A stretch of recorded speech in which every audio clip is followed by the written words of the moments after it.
Tu peux voir juste et perdre ton avantage si tu réponds dans la colère. En Christ, la vraie autorité protège dans la lumière et demeure en paix. Bien-aimé, le danger n'entre pas toujours en criant. Parfois il entre en souriant. Parfois il se présente comme un jeu, une familiarité, une simple présence, alors qu'il porte une intention cachée. C'est pourquoi le Saint-Esprit nous appelle à la vigilance. Soyez sobres. Veillez. Pierre 5 White. La sobriété n'est pas la peur. C'est une lucidité sainte. Veiller, ce n'est pas soupçonner tout le monde. C'est refuser d'être naïf devant ce qui trouble la paix de Dieu. Il y a des saisons où Dieu te place comme gardien. Gardien d'une âme, d'un enfant, d'un projet, d'un appel, d'un troupeau. Et quand Dieu te place comme gardien, ton premier devoir n'est pas de convaincre tout le monde, mais de protéger ce que Dieu t'a confié. Tu n'as pas besoin de crier pour être autorisé. Tu as besoin de discerner, de prier et d'agir juste. Le vrai gardien ne cherche pas l'image. Il cherche la sécurité du dépôt. Mais écoute ceci, l'ennemi ne cherche pas seulement à toucher le troupeau. Il cherche aussi à salir le berger. Voilà le piège, te pousser à réagir dans la colère, à parler trop vite, à frapper au lieu d'éclairer.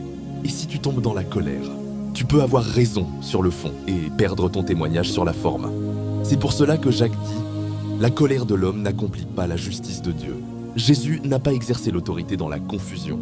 Il parlait avec vérité, il posait des limites, il chassait ce qui devait sortir, mais il restait pur dans sa manière.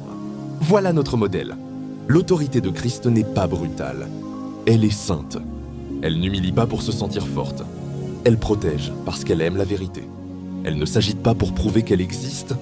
Elle se tient dans la lumière et la lumière finit par parler. Alors, quand tu discernes une menace, fais 3 choses. Prie d'abord. Protège ensuite, expose enfin. Prie pour voir juste. Protège ce qui est fragile. Puis expose par la lumière, sans théâtre, sans vengeance. Ce qui est caché sera révélé. Luc 8, 17. La vérité n'a pas besoin de violence pour triompher. Elle a besoin d'un cœur ferme et d'une bouche sobre. Aujourd'hui, Dieu t'appelle à une maturité nouvelle, une autorité sans débordement, une fermeté sans dureté, une vigilance sans agitation. Ne laisse pas la colère parler à la place de l'esprit. Garde ton cœur. Proverbe 4,23. Ferme les portes ouvertes. Mets de l'ordre dans ta maison intérieure. Et marche comme un homme de lumière. Afin que le troupeau soit protégé et que ton témoignage demeure irréprochable. Amen. Ne reste pas au niveau de l'émotion. Choisis la maturité. Demande au Seigneur de te montrer ce que tu dois protéger et ce que tu dois fermer dans ta vie. Si cette parole te parle, écris en commentaire. Seigneur, fais de moi une sentinelle de paix.